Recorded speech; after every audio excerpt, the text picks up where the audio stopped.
પોરબંદરનું મહાનગરપાલિકામાં રૂપાંતર થતા લોકોના કામ થતા નથી અને વિપક્ષના કામો થાય છે.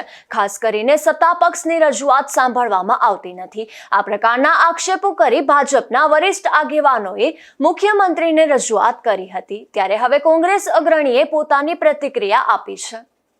પોરબંદર જિલ્લા ભાજપના પ્રમુખ ડોક્ટર ચેતનાબેન તિવારીએ મુખ્યમંત્રીને સમગ્ર મામલે રજૂઆત કરી જણાવ્યું હતું કે છેલ્લા 1 વર્ષથી પોરબંદરનું મહાનગરપાલિકામાં રૂપાંતર થયું છે.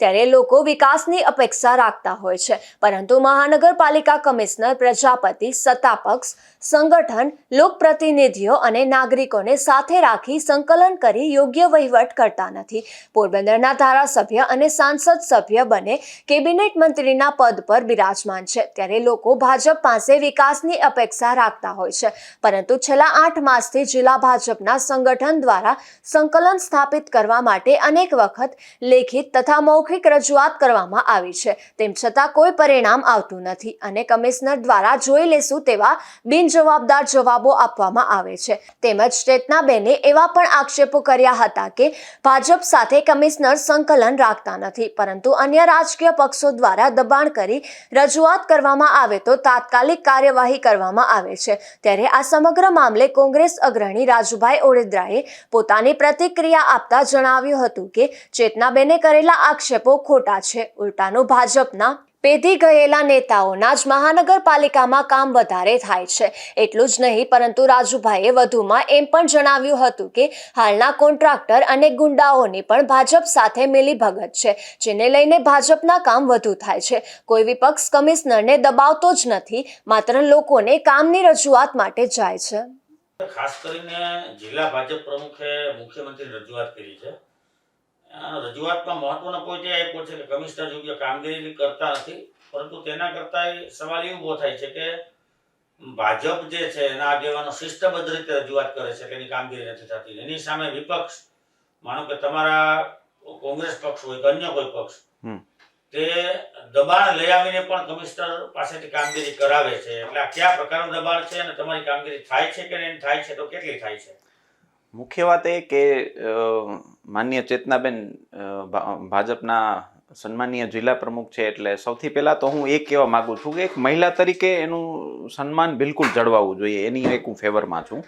અને નંબર 2 કે આપ જોશો તો આ ગામમાં જેટલા ગુંડાઓ છે એટલા અને જેટલા મુખ્ય કોન્ટ્રાક્ટરો નગરપાલિકામાં કામ કરે છે, બધા જ ક્યાંય ને ક્યાંય ભાજપ સાથે જોડાયેલા છે. એટલે એમાં વિપક્ષ કે કોંગ્રેસની વાત આવે કે કોંગ્રેસ એને દબાવીને કામ કરે છે, તો એવી વાત બિલકુલ નથી. ક્યાંક કોકને વ્યક્તિગત લાભો માટે આડાવડું થયું હોય અથવા તો ચેતનાબેનની ગેરસમજ થઈ હોય તો જુદી વાત છે, પણ કમિશનર શ્રી છે એ એવી રીતના વિપક્ષના પણ કોઈ કામો નથી કરતા. અને બીજી રીતના જોઈએ તો વિપક્ષની જે રજૂઆત હોય છે એ અમે લોકો જે રજૂઆતો કરીએ છીએ એ મુખ્યત્વે પ્રજાના પ્રશ્નોની રજૂઆતો હોય છે. પ્રજાના જે પ્રશ્નો આવે છે એની સ્ક્રુટિની કરી અને એનો અર્થ કમિશનર કે મહાનગરપાલિકાના સત્તાધીશો પાસે રાખીએ છીએ, જેથી કરીને એને સમસ્યા સમજાઈ જાય, એને દૂર કરવી વ્યાજબી હોય.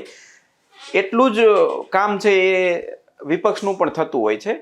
બાકી એવું કોઈ પાર્શિયાલિટી રાખવામાં આવતી હોય કે ભાજપના થાય છે અને કોંગ્રેસના નથી થતા, તો એ અમે માનીએ છીએ કે ભાજપના કામ વધારે થાય છે. આ તો ઉલટું વિપક્ષ ઉપર પેલું નાખવાની વાત છે. ને માનનીય કમિશનર છે એ આમ તો સરકારી માણસ છે, ભાજપ કે કોંગ્રેસના હોય જ ના શકે. એટલે ને કદાચ હું તો એમાં વધારે ઉમેરો કરીને કહું છું કે વિપક્ષના દબાણ કરતાં ભાજપના અમુક માનીતા નેતાઓનું કમિશનર ઉપર વધારે દબાણ હોય એવું મને લાગે છે. એટલે આમાં કદાચ ફરી ચિંતન કરવાની જરૂર છે. અને ફરી ચિંતન એટલા માટે કરવાની જરૂર છે કે પ્રજા પાસેથી અને આંતરિક વર્તુળોમાંથી જે જાણવા મળે છે એ જોતા એવું લાગે છે કે માનનીય કમિશનર શ્રી ઉપર ભાજપના અંગત વર્તુળોનું ને એક જામી ગયેલા પેધી ગયેલા નેતાઓનું દબાણ હોય ને એ પ્રકારની સિચ્યુએશન હું તો જોઉં છું. ને એ પ્રજાને ખબર ના પડે એટલા માટે જુદું ચિત્ર છે એ ભાજપ દ્વારા દેખાડવામાં આવે છે એવું મને લાગે છે. આ પ્રકારે ચેતનાબેન રજૂઆત કરી, રજૂઆત કરવાનું કારણ શું લાગે તમને? મુખ્યત્વે તો ચેતનાબેનને એવું લાગતું હશે કે જે વિકાસના કામોની જાહેરાતો થઈ છે, જેટલા ભંડોળ આવવાનું છે એને સારી રીતે વપરાતા નથી, અથવા તો રાજકીય પાર્ટીઓમાં ક્યારેક એવું બની શકતું હોય કે ક્યારેક મુખ્ય પ્રવાહમાં જે માણસ હોય એને થોડો ઘણો નિગ્લેક્ટ કરવામાં આવતો હોય, એ ઘટના મારી સાથે બની શકે ને એમની સાથે બની શકે. એમાં હું આરોપ લગાડું છું કે એવી વાત નથી, પણ એવું બનતું હોય. અને નવા સંગઠનના માળખાઓ પણ જાહેર થવાના બાકી છે અને એમાં પણ ખૂબ ગરમાગરમી છે, એટલે એને લઈને પણ કંઈક લેટર બોમ્બ ફૂટ્યો હોય એની શક્યતાઓ પણ નકારી શકાય એવી નથી.